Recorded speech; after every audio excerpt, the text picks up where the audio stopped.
એક રાજ્ય હતું. તેમાં એક રાજા રહેતા. રાજા ધર્મવીર. એમનો ન્યાય બહુ ફેમસ હતો, એકદમ એક નંબર.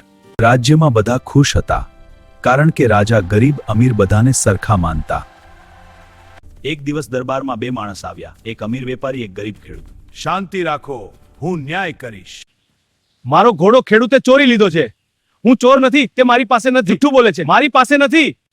રાજા સાહેબ, આ ઘોડો મારો છે, મેં ચોરી નથી કરી.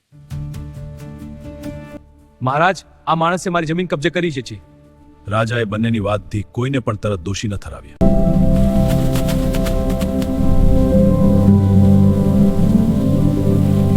ઘોડાને દરબારમાં છોડી દો. રાજાને સત્ય સમજાઈ ગયું. આજ તપાસ ખબર પડી કે વેપારી ખોટું બોલતો હતો. હા મહારાજ, તપાસ કરીએ છીએ.